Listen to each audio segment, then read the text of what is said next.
Very good evening to everyone. मैं मधु यादव आप लोग का स्वागत करती हूँ हमारे यूट्यूब चैनल बेम्पेक्स 360। और आज की क्लास में हम लोग जानेंगे पब्लिक एंड प्राइवेट एडमिनिस्ट्रेशन के बारे में।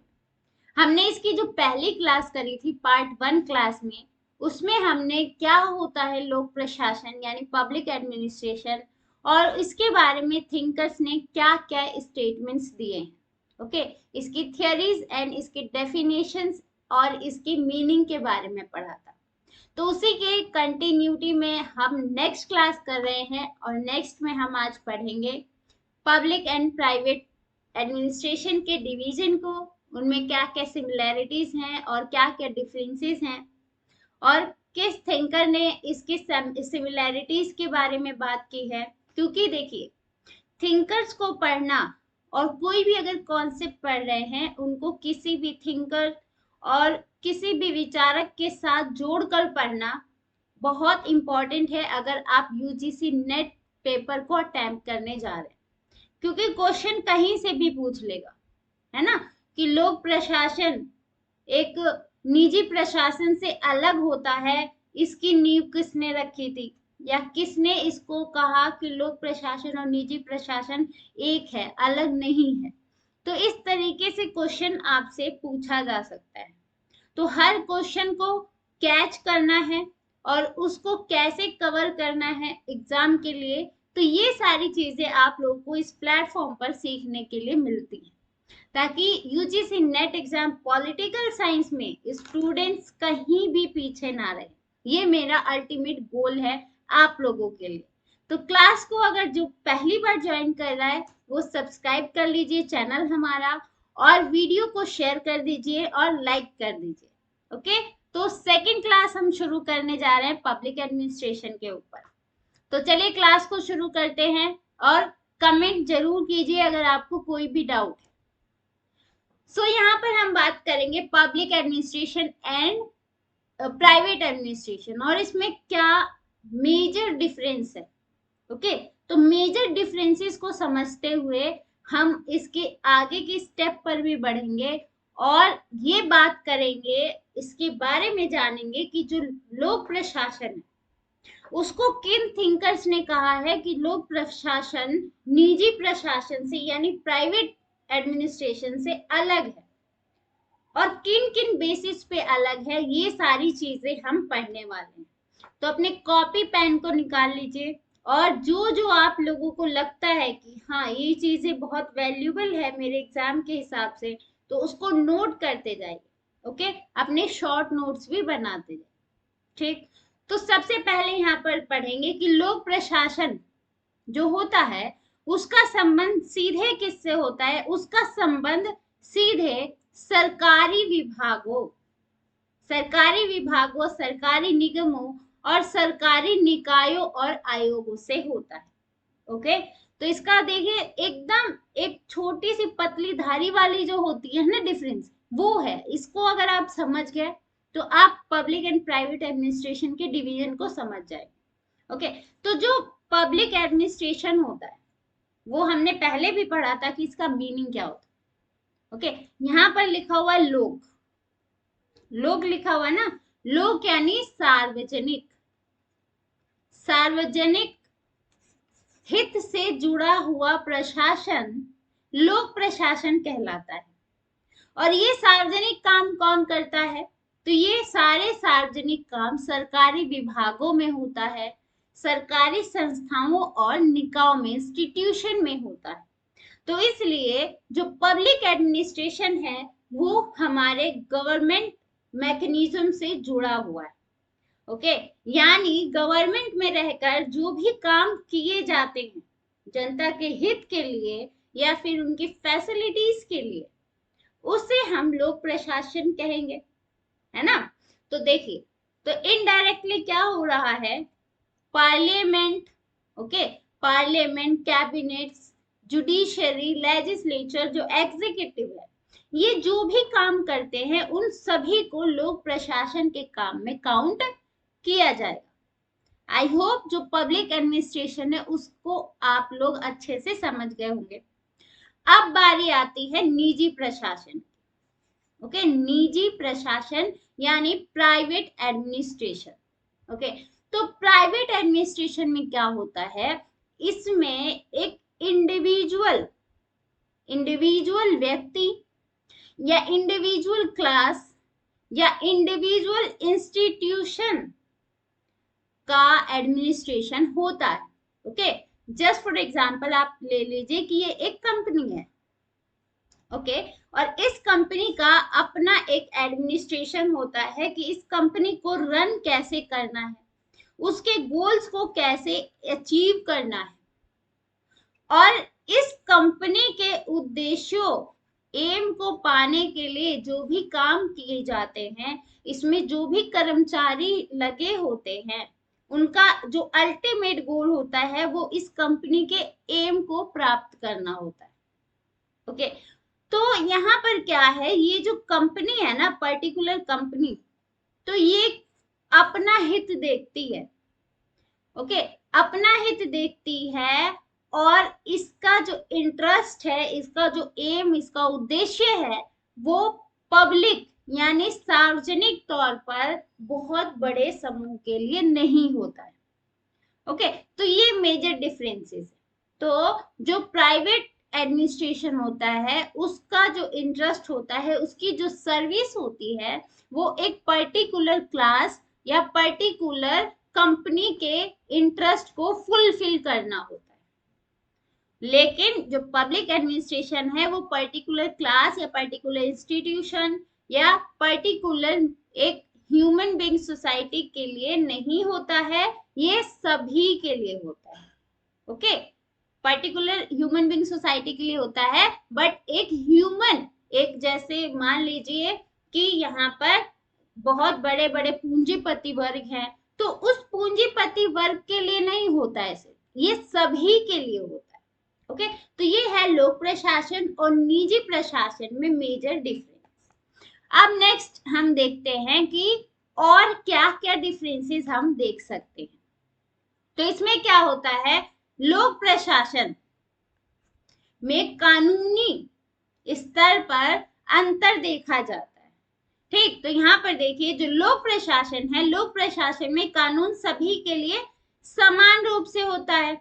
यानी अगर एक कोई भी लॉ पास किया जाता है, वो हर एक सोसाइटी में, यानी हमारी सोसाइटी जो है उसमें जितने भी इंडिविजुअल्स हैं, उन सब पर एक ही तरह से लागू होगा।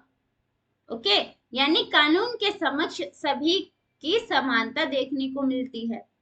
किंतु व्यक्ति प्रशासन में यानी प्राइवेट जो एडमिनिस्ट्रेशन है, उसमें जो एडमिनिस्ट्रेशन होता है वो पूर्ण रूप से फ्री नहीं होता है, वो पूरी तरीके से फ्री नहीं हो पाता है, और इसमें पक्षपात देखा जाता है।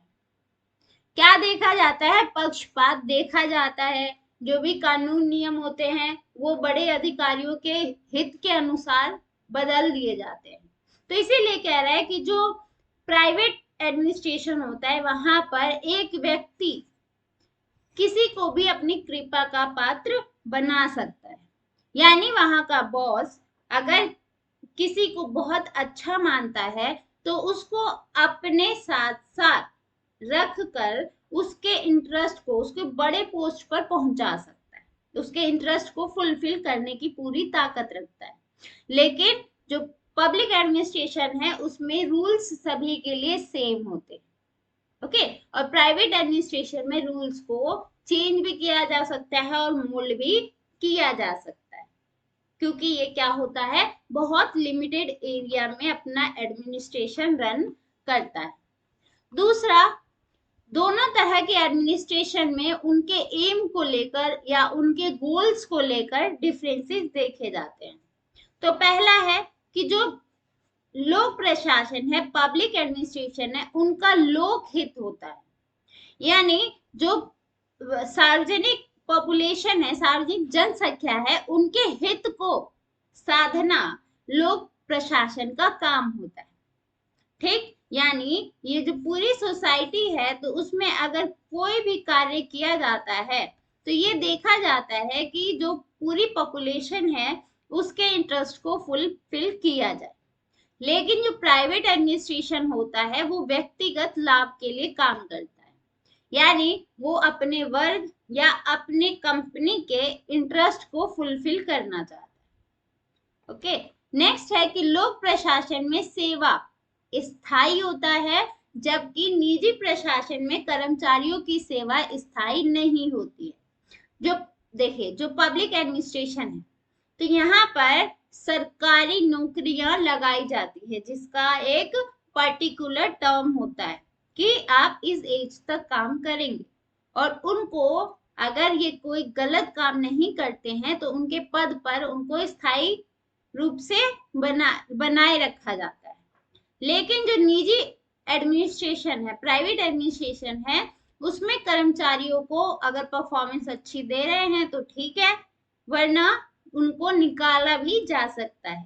एट द एंड जो प्राइवेट एडमिनिस्ट्रेशन है वो क्या करते हैं, अपना इंटरेस्ट फुलफिल करना चाहते हैं कि फुलफिल हो जाए, तुम चाहे जैसे भी काम करो, हमको उससे कोई लेना देना नहीं है, हमें सिर्फ रिजल्ट चाहिए। तो ये रिजल्ट पे बात करते हैं। ओके, नेक्स्ट है दोष। तो जो लोक प्रशासन है उसमें नौकरशाही, लाल फीताशाही के दोष पाए जाते हैं, यानी जो यहाँ के कर्मचारी होते हैं वो अपने आप को बहुत बड़े ओहदे का मानते हैं। ओके, और उनमें अपना एक एटीट्यूड होता है और ये बहुत बड़े ऑफिसर्स होते हैं, ठीक। लेकिन निजी प्रशासन में नौकरशाही और लाल फीताशाही का दोष नहीं पाया जाता। ओके, नेक्स्ट है कुशलता संबंधी अंतर। तो यहाँ पर हम देखेंगे कि जो लोक प्रशासन है वो उतना कुशल नहीं होता है या उतना अच्छे से काम नहीं करता है जितना कि एक प्राइवेट एडमिनिस्ट्रेशन में देखने को मिलता है। तो अगर आप यहाँ पर देखा जाता है कि अगर किसी की सरकारी नौकरी लग जाती है और वो एडमिनिस्ट्रेशन में काम करता है तो वो बहुत लेजी हो जाते हैं, क्योंकि उसका तो टाइम पीरियड अपना फिक्स है कि इस एज तक काम करना है, और उसमें कोई एक होता है ना उत्साह कार्य करने का, वो चीज नहीं दिखाई देती, तो उसमें आलसपन ज्यादा दिखाई देता है।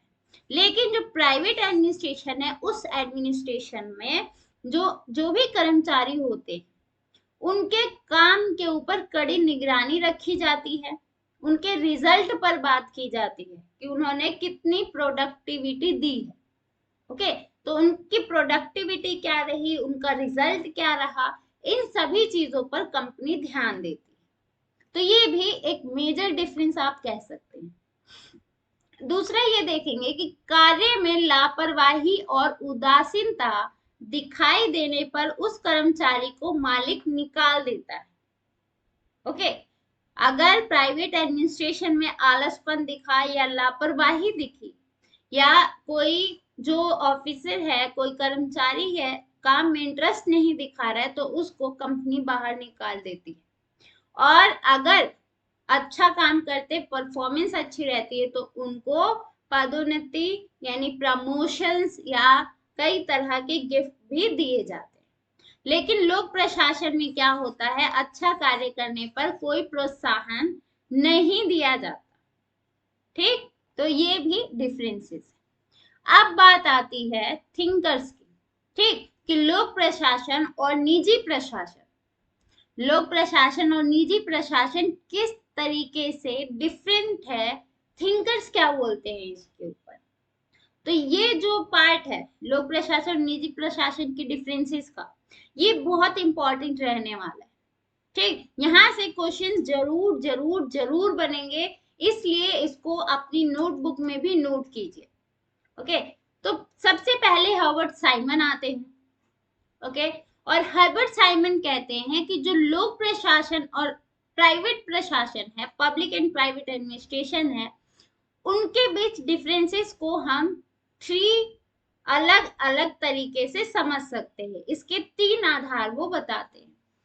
तो हर्बर्ट साइमन कहते हैं कि लोक प्रशासन का जो स्वरूप है वो नौकरशाही वाला है, ठीक। लेकिन जो निजी प्रशासन वाला है वो व्यापारिक होता है। जो निजी प्रशासन वाला है वो व्यापारिक होता है, यानी इसमें आप लोग देखेंगे कि जो प्राइवेट एडमिनिस्ट्रेशन है वो सिर्फ अपनी इंटरेस्ट को पूरा करना चाहता है, लेकिन जो लोक प्रशासन है वो नौकरशाही नुमा है, एक ऑर्डर देता है और वो पब्लिक पॉपुलेशन के इंटरेस्ट के लिए काम करता है। ओके, और नेक्स्ट है कि लोक प्रशासन राजनीतिक वातावरण के अधिक समीप होता है। यानी आप लोग देखेंगे कि जो पूरा एडमिनिस्ट्रेशन है हमारा, ओके, इंडिया का ही एग्जांपल लीजिए, जो पूरा एडमिनिस्ट्रेशन है वो पूरी तरीके से राजनीति में घुसा जा रहा है। ओके, तो जिस तरह से गवर्नमेंट, जो भी गवर्नमेंट आती है उस समय जो एडमिनिस्ट्रेशन है, एडमिनिस्ट्रेशन के कार्य करने का नेचर भी चेंज होने लगता है। ओके, तो राजनीति का बहुत बड़ा इम्पैक्ट पड़ता है पब्लिक एडमिनिस्ट्रेशन पे, लेकिन जो निजी प्रशासन है उसमें अराजनीतिक होता है, यानी उसका एक पॉलिटिकल सिस्टम से कोई लेना देना नहीं होता है, और एक तरीके से ये, और उसमें जो काम है, जो एम है वो फिक्स होता है, वो कभी चेंज नहीं होगा। ओके, और वो अपने एम को ही पाने के लिए कंटिन्यूसली काम करते रहते। थर्ड, वो बोलते हैं कि लोक प्रशासन में अकर्मता, कर्मचारी कामचोरी और लाल फीताशाही की व्याधियां होती हैं, यानी कमियां होती हैं, लेकिन निजी प्रशासन में ये सब नहीं देखने को मिलता है।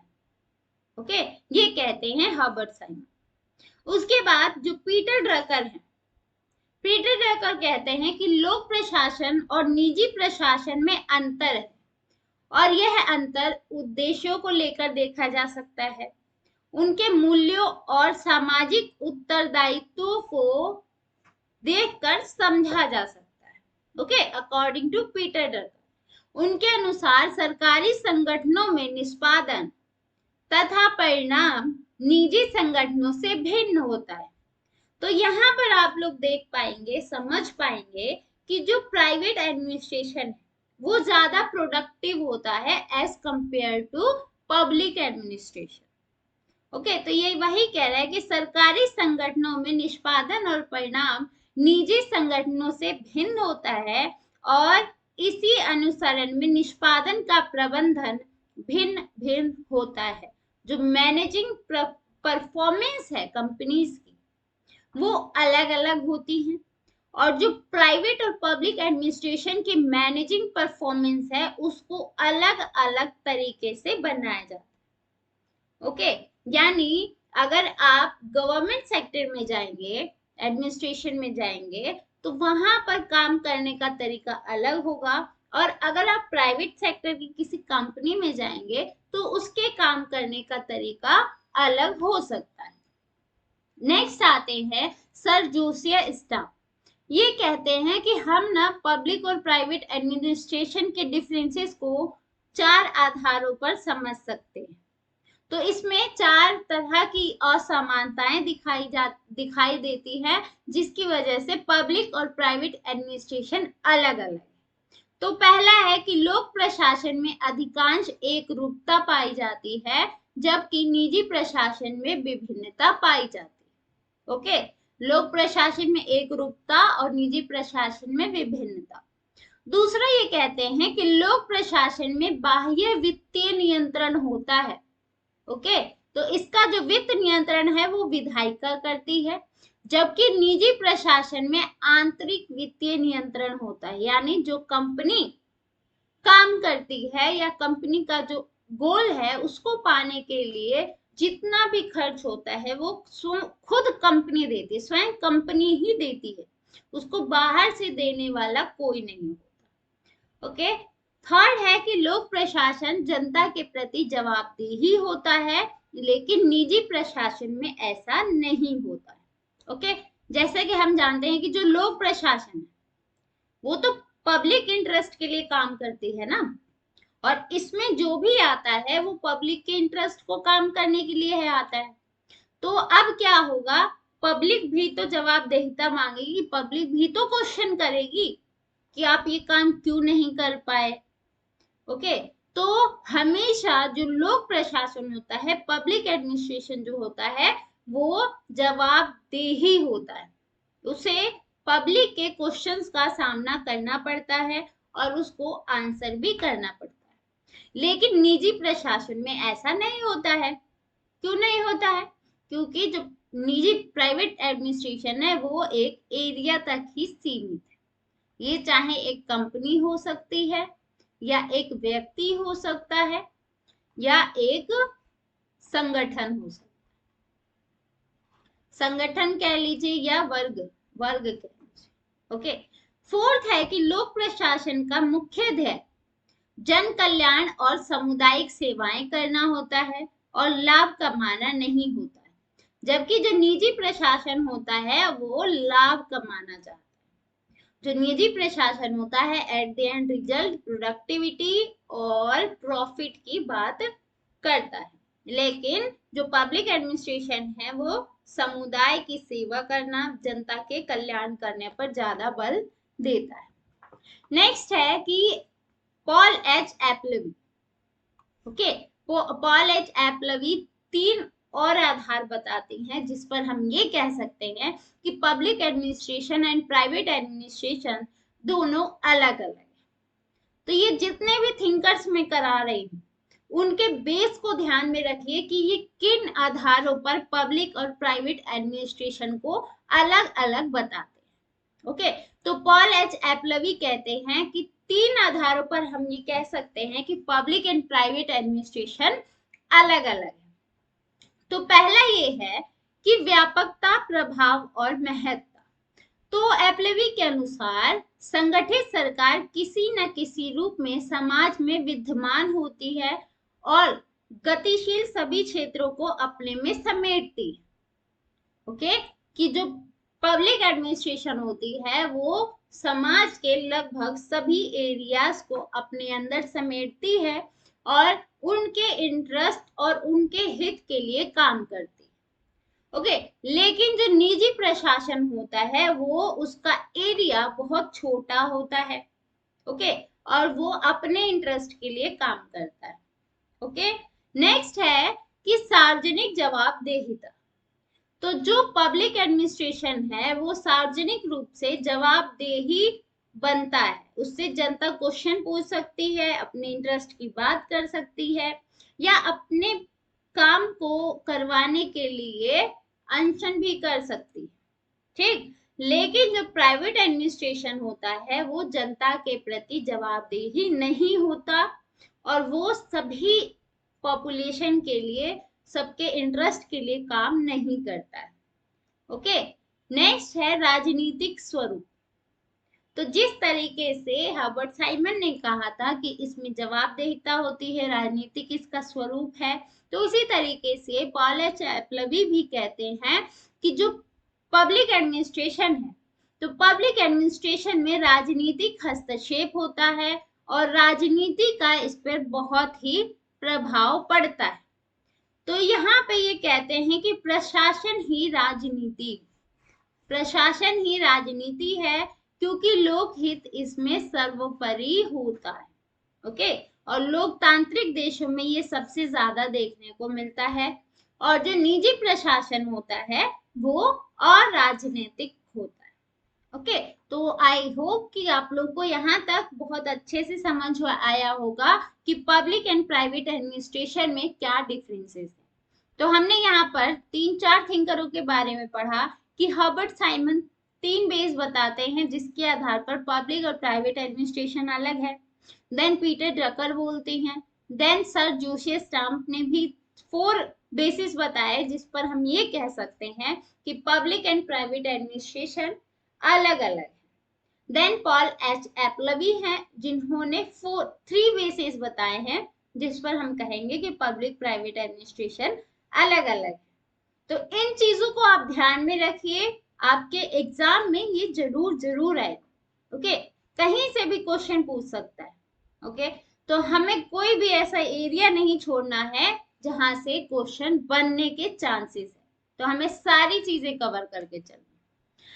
अब नेक्स्ट हम बात कर लेते हैं कि सच में पब्लिक एंड प्राइवेट एडमिनिस्ट्रेशन अलग अलग है या एक ही? ओके, तो यहाँ पर भी कई थिंकर्स आ रहे हैं। मेजर कौन कौन से हैं? हेनरी फ्योल हैं, एमपी फॉलेट हैं और उर्वी। ये तीन थिंकर्स ऐसे हैं जो कि पब्लिक एंड प्राइवेट एडमिनिस्ट्रेशन के डिवीजन को स्वीकार ही नहीं करते। ये कहते हैं कि जो पब्लिक एंड प्राइवेट एडमिनिस्ट्रेशन है उसमें अगर हम कोई डिफरेंसेस कर रहे हैं तो वो सही नहीं है, क्योंकि जो एडमिनिस्ट्रेशन होता है वो तो एडमिनिस्ट्रेशन ही होता है ना, वो तो काम करने की एक प्रक्रिया है, चाहे वो प्राइवेट एडमिनिस्ट्रेशन में हो चाहे वो पब्लिक एडमिनिस्ट्रेशन में हो, वो हर जगह पर सेम होती है। ओके, तो ये पब्लिक एंड प्राइवेट एडमिनिस्ट्रेशन के डिफरेंसेस को नहीं मानते। तो यहाँ पे आपका क्वेश्चन जरूर बन सकता है कि कौन से थिंकर्स हैं जो लोक प्रशासन और निजी प्रशासन के बीच के अंतर को अस्वीकार कर देते हैं। ओके, तो ये कहते हैं कि मौलिक लक्षण जो हैं वो एक जैसे ही रहते हैं।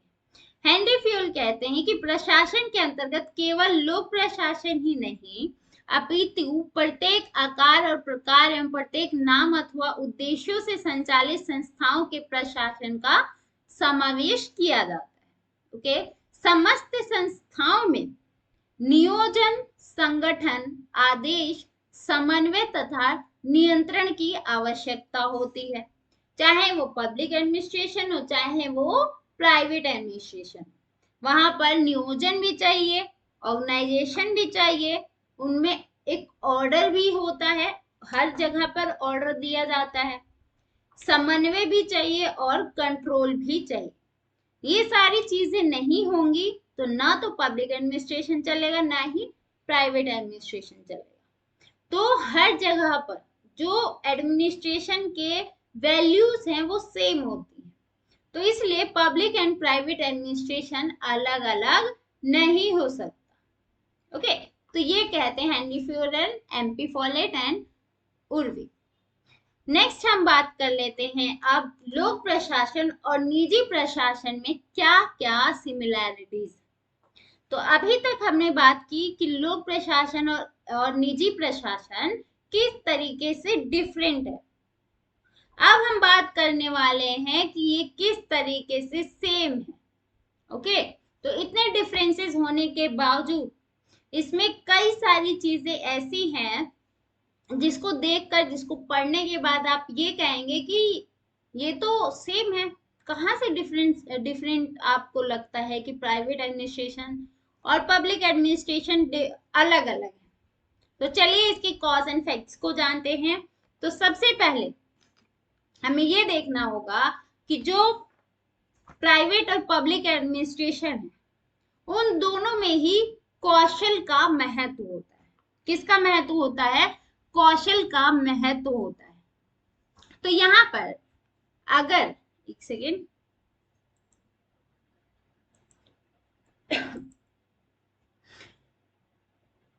यहाँ पर मान लीजिए ये पब्लिक है और ये प्राइवेट एडमिनिस्ट्रेशन, ठीक। तो यहाँ पर अगर किसी भी एम्प्लॉय को हायर करना है तो दोनों ही एरियाज में ये देखा जाएगा कि जो भी व्यक्ति आ रहा है वो कितना इस पोस्ट पे काम करने की उसमें गुण है, वो कितने ऐसे कार्य कर सकता है जिस पोस्ट के लिए हमें रिक्वायरमेंट है। तो उसकी कौशलता, उसकी एबिलिटी को चेक किया जाता है।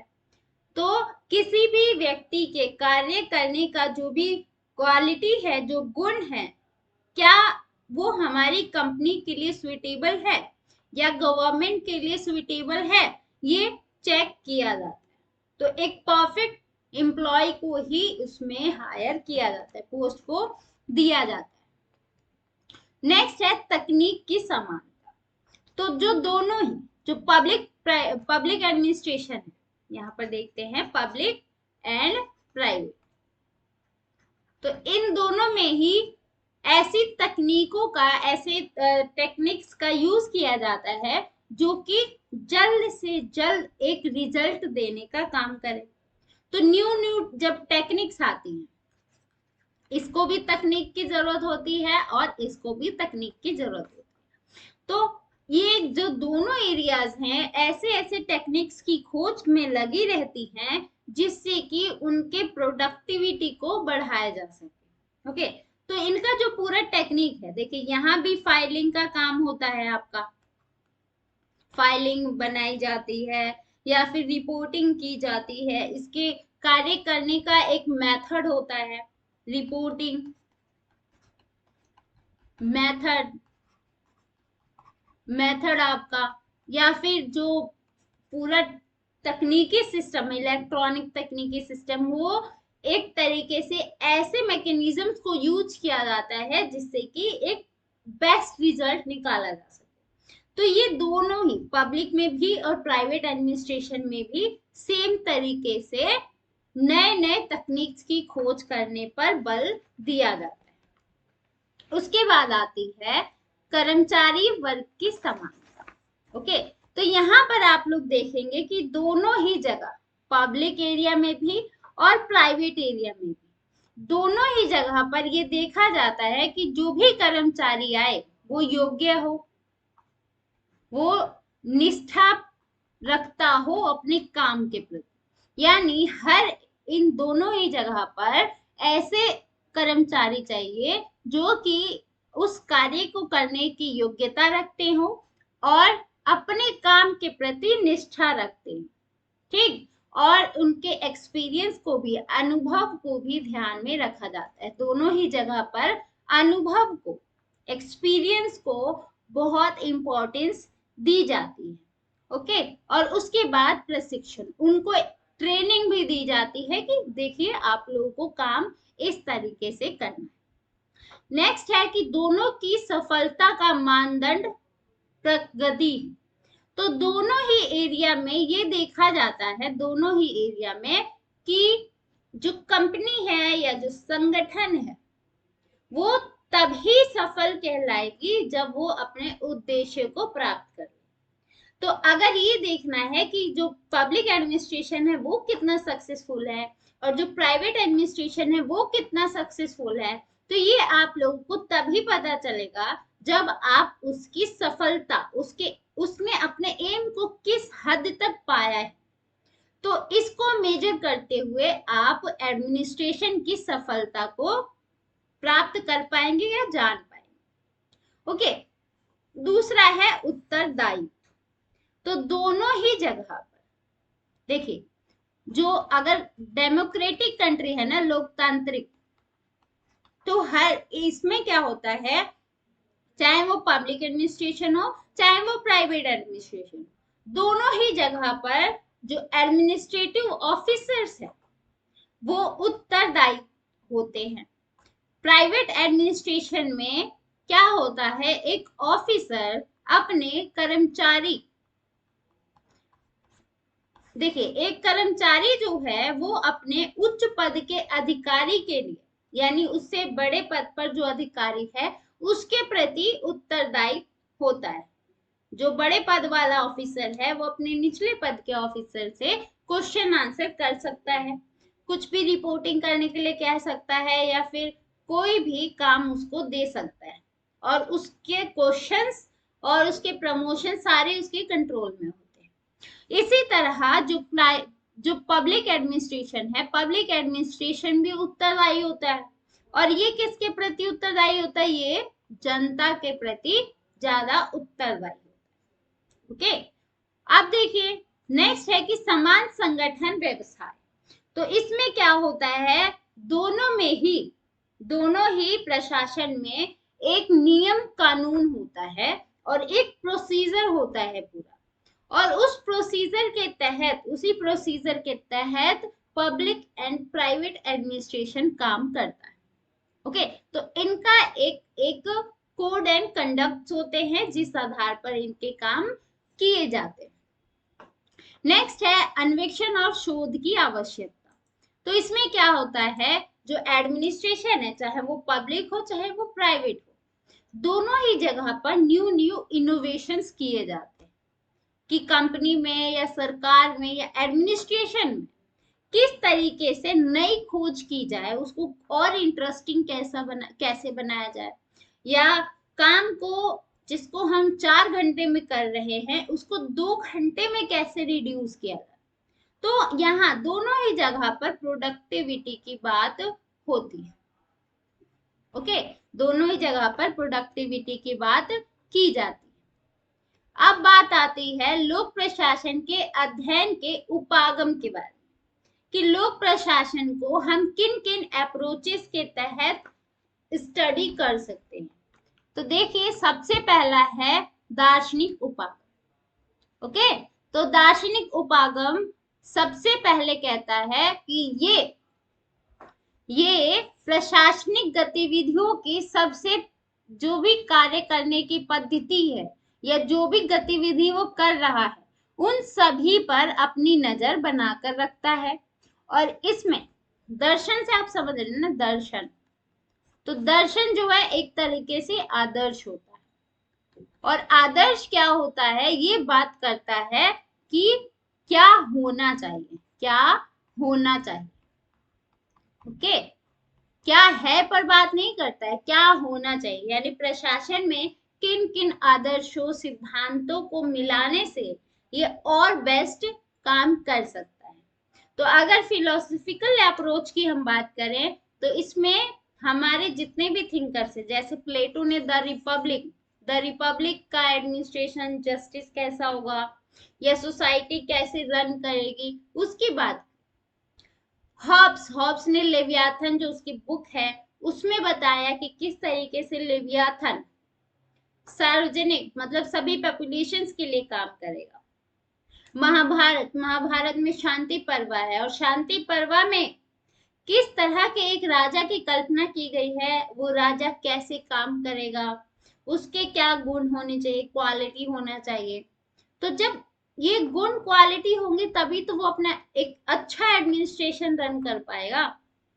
तो इस तरीके से जितनी भी थिंकर्स हैं उन्होंने जो भी राज्य के संचालन के लिए बोला है कि स्टेट कैसे रन करेगा, तो ये सारे सिद्धांत दिए हैं जिसको दार्शनिक उपागम के अंदर रखा जाता है।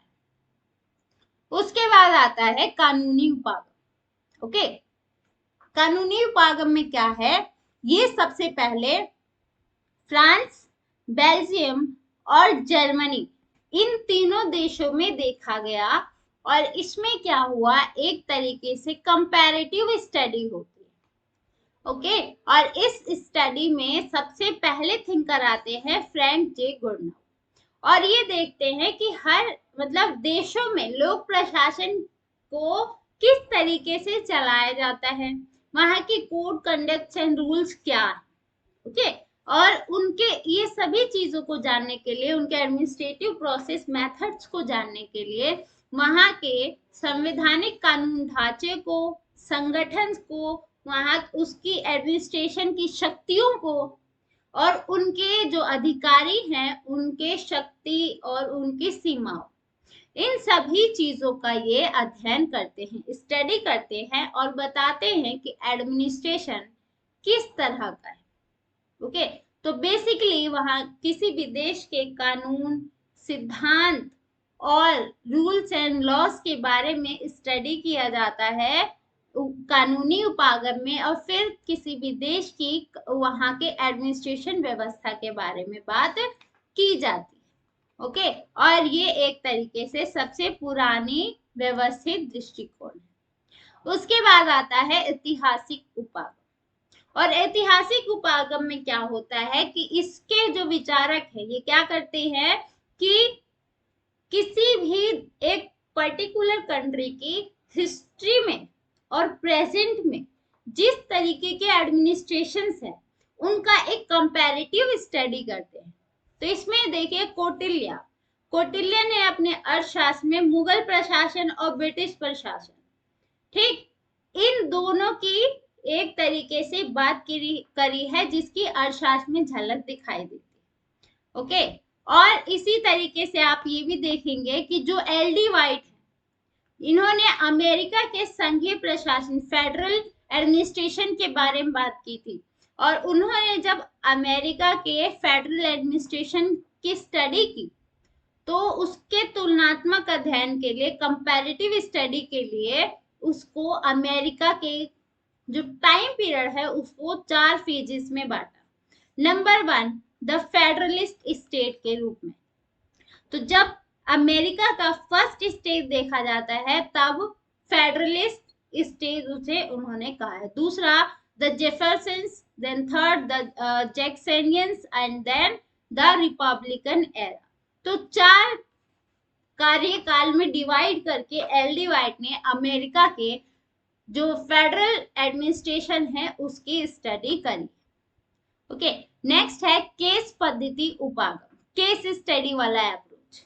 ओके, केस स्टडी अप्रोच सबसे पहले बात की है वाइडो वॉल्डो। किसने? Dwight Waldo. और इन्होंने क्या किया? इन्होंने देखा कि किसी भी देश में वहां की घटना का, वहां की कोई अगर घटना घटती है तो उसके एडमिनिस्ट्रेशन पर किस तरीके का प्रभाव देखा जाता है।